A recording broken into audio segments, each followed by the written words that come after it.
Thank you. We're going to do questions and contributions from the floor, and we may have time for the speakers to come back at the end. We may not. But we're going to have to be quick. But first, Peter from of Biofuel Watch, quickly.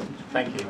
I'm very grateful for being given 3 minutes to address bioenergy at this conference. Yesterday I was at the launch in Parliament of the AIF campaign, and I don't want to disparage Oxfam or ActionAid, but compared to this, it was like a Mooney wedding. They were saying, we're going to show those people in government what we can do, and I don't think they're capable of doing very much. I will return to that. But following on from Kevin Anderson's reference to biofuels earlier this morning as a renewable energy source, I feel it's imperative to just outline a few of the issues relating to biofuels in general.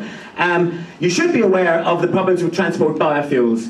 And the problems with transport biofuels have been apparent since 2007, and they can be amplified in the instance of a new initiative that's happening across Europe, across the UK and across the world, which is biomass incineration for energy generation. And this requires volumes that, compared with transport biofuels, it's in multiples. It's horrendous, the impacts on the environment that this is going to have.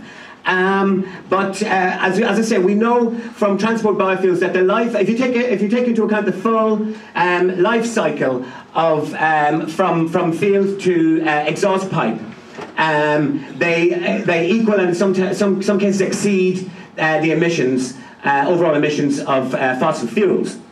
By linking food to the price of oil, they have an inflationary mechanism built in, and this leads to price rises. But what is equally devastating to producers in the world is price volatility. No capability of depending on secure markets. Also, the impact on biodiversity, the impacts on soil depletion of the monocultures that are required to provide these feedstocks is hugely harmful. Now, in relation to the land grabs, this brings me to the IF campaign, which is sadly Oxfam and ActionAid and the other NGOs that are supporting it are providing a cloak for what is called the New Alliance for Food Security and Nutrition. And this, if you recall, Rio+20 was largely scuppered because of an initiative of the UN chaired by Ban Ki-moon called CIFA. Actually, it wasn't chaired by Ban Ki-moon, it was chaired by our old friend Lord Brown, and included Shell, BP, and lots of the other major energy and chemical companies deciding for the world how our energy should be provided. And they're now doing this with food and nutrition. Now, biomass, Britain is being used as a laboratory. We've got Tilbury, we've got Drax converting from coal to biomass.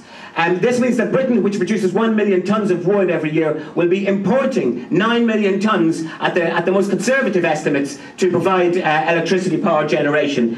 Now I've got to conclude because Jonathan is whispering in my ear, but I would like to conclude by saying that we have a campaign underway in London that you can all support us in. I have a stall across there. It's got a big Biofuel Watch flag on it. Please come, take our leaflets. Battersea Power Station has been bought by a development company called Sime Darby. Sime Darby have Malaysian contacts. They're largely a Malaysian corporation. And their intention is to burn palm oil for heating and power in the Battersea Power development, and also to fuel local extended office and residential developments eventually on the palm oil that will be generated from within the Battersea Power Station. I wanted to talk about jobs briefly because that's why we're here. The Wood Panel Association and the Wood Salvage Association, you may have seen the front page ads that No Board have put into The Guardian decrying the use of biomass because it costs the wood industry, it's devastating the wood salvage industry. 12 companies went out of business in 2012.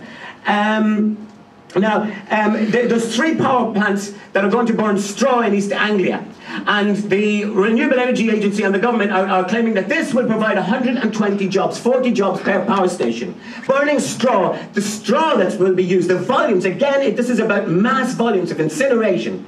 that could cost 10,000 jobs in East Anglia in the pig industry. The jobs equations are utterly imbalanced.